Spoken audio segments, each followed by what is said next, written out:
Hello guys. So, వీడియోని last దాకా చూడండి అండ్ ఛానల్‌ని సబ్స్క్రైబ్ చేసుకోండి. ఈరోజు ప్రోమో నిజంగా అదిరిపోయింది. ఆహ్, కన్నా వచ్చి పాత పెట్టీలు అవన్నీ చూస్తుంటే తన ఫోటో చిన్నప్పటి ఫోటో దొరికింది తనకి. తను సంతోషంగా నేనెంత క్యూట్‌గా ఉన్నానో అలా చెప్పుకొని, "వదిన వదిన చూడు ఎంత క్యూట్‌గా ఉన్నానో నేనని" చెప్పి ఫోటో చూపిస్తాడు. ఫోటో చూపింగానే తను చూస్తూ, "ఏంటి కన్నా ఆమె నార్త్ ఇండియన్ లాగుంది. సౌత్ ఇండియన్ లాగా ఇక్కడ హైదరాబాద్, ఆంధ్ర వాళ్ళలాగా లేదు.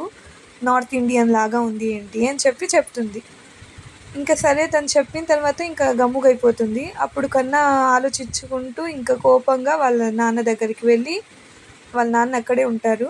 వాళ్ళ నాన్నని, "ఒకసారి ఎవరినో తెచ్చుకున్నావని చెప్పావు కదా! ఆవిడేనా ఈవిడ? నిజం చెప్పు" అని చెప్పి ఇంకా చెప్తాడు.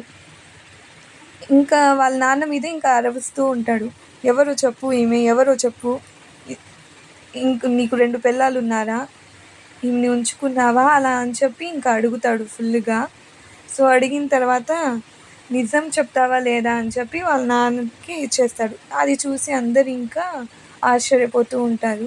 ఏదో వాళ్ళ అన్నయ్యకి తెలిసినట్టుంది తను వాళ్ళ సొంత తమ్ముడు కాదని. అలా చూస్తూ ఉండిపోతాడు. అప్పుడు వాళ్ళ నాన్న, "నోరు మూసుకో, ఏం మాట్లాడుతున్నావు నువ్వు? తనే మీ అమ్మ" అని చెప్పి ఇంకా గట్టిగా అరుస్తాడు. ఇంకా తను ప్రశ్నించే లోపల, కన్నా ప్రశ్నించే లోపల, "నోరు మూసుకొనుండు. మీ అమ్మని ఇలా అంటావేంటి? ఉంచుకున్న దానివి అలా అంటావేంటి" అని చెప్పి ఇంకా తిడతాడు వాళ్ళ నాన్న తనని. సో, ఎపిసోడ్ అయితే ఇక్కడికి అయిపోయింది. సో, మీరేమనుకుంటున్నారు? కన్నా వాళ్ళ సొంత తమ్ముడా కాదా? సొంత తమ్ముడైతే కాదు, ఇది ఫిక్స్ అయిపోయింది. సో, ఎందుకంటే వాళ్ళ అమ్మ అని తనకు కూడా తెలీదు వాళ్ళ అమ్మ తను అని చెప్పి. సో, మీ రివ్యూ ఏంటో కింద కమెంట్ సెక్షన్‌లో రాయండి.